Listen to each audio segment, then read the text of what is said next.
Hi, it's Wednesday. That means it's time for another video edition of Widower Wednesday. I'm Abel Keogh, author of the book Dating a Widower, and this is actually a special coronavirus edition of Widower Wednesday because we have this pandemic going on, and hope you're all staying safe out there and doing what you need to do to self-isolate, and hopefully the virus that's going around doesn't affect you or any of your loved ones. So hope you're all safe out there.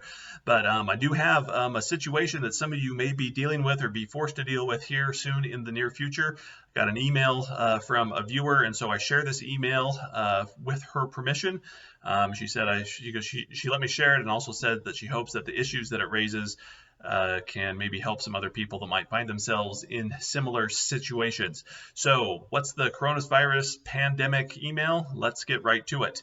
It goes like this. It says, "Dear Abel, both my widower and I have been asked to work from home for at least the next 2 weeks due to the coronavirus. My widower wants me to stay at his place during this time. I'm hesitant to do so because I'm not comfortable in his house. There are still photos of her up, and the house is still decorated to her tastes. My widower knows about my concerns and says I can work out of a spare bedroom, which he's willing to clean up, so I feel comfortable there.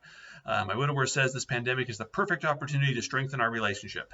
Even if I work from that room, I still don't think I could spend 2 weeks in his house without going crazy.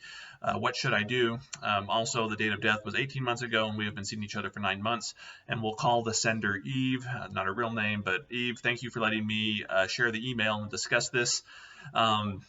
I feel you. Just so you know how things are here, by the way, at the Keogh household, my kids are on kind of a soft vacation for at least 2 weeks.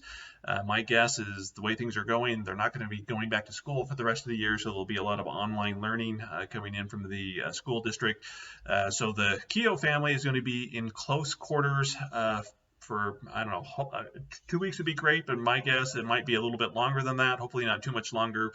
But I think for the next 2 weeks, we're going to be in very close proximity to each other. We're actually on day 3 or 4 of this right now. And it's been interesting to see how people are responding because, our routines are all upended. It's not like we're running around and going to extracurricular activities or things like that. Our routine is we're spending more time together than we normally would. And it's interesting to see how that's playing out on people, but we'll survive. Anyway, I share that because I saw an interesting post, an interesting tweet, I guess, a week ago when the whole coronavirus thing was really looking serious and people were realizing, we're going to have to make some changes to our lives. Essentially said in the coming weeks, some parents are going to realize how much they hate their kids. So think about that for a minute. Some parents in the coming weeks, some parents are going to realize how much they hate their kids. And similarly, I've seen social media posts where the husband and wife are both working from home now, and they kind of, due to the virus, and they realize that they are driving each other crazy. So kind of interesting, some interesting stuff there.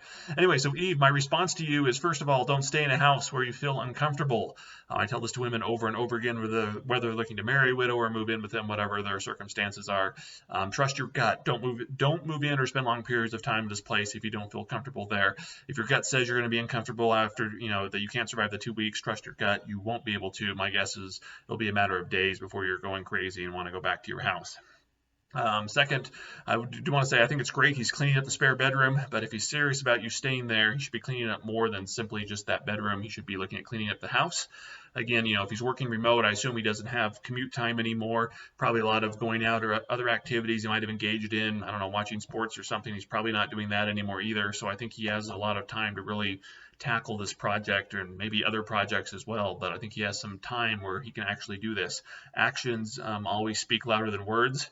And my final piece of thought here would be, I think spending lots of time together or, time apart can be a good stress test for any relationship, not just yours, Eve, but any relationship at all. Think about it. Imagine spending 2 weeks together with someone you love, pretty much in the same house. Say, you're only going out for groceries or maybe a few other things. But, after those 2 weeks, are you looking at, say like the whole coronavirus thing ends?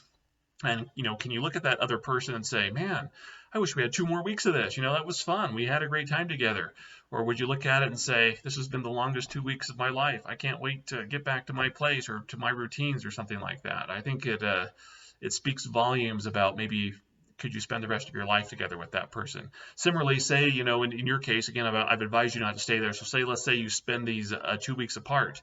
I think it's a good gauge I think that's also a good gauge on whether or not you can spend the rest of your lives together. After 2 weeks, are you both like just pining after each other, saying that was the longest 2 weeks of my life? Or, after these 2 weeks or however long it is, are you sitting there and thinking, my life was actually less stressful and better with this person not in it? I'm just throwing it out there. So, Eve, my suggestion is not to spend the 2 weeks at this place unless you're, again, 100% comfortable that you can spend the time there. I would just explain to him in a kind but firm way why you're not staying there for the 2 weeks. Don't ask him to clean it up. Let him figure it out on his own. I think he'll get the message. And, if he does clean it up, make sure his actions match his words. If he's not willing to clean it up so you can have 2 weeks of time together, I think, he's not going to make the necessary changes in his life so you could spend the rest of your life together. That would just be my hot take. Anyway, this has been the coronavirus edition of Dating a Widower. Hopefully this thing clears up and I don't have to do another one of these, at least a coronavirus run. I'll always do more dating a widower videos. But go ahead, and if you have any questions or comments or advice for Eve, you can leave them in the comments below, or if you have a question you want me to address in a future video, you can also leave it below. Don't forget to subscribe so you know when to see the next video, and there's lots of other videos on this channel to check out, all very helpful when it comes to dating a widower.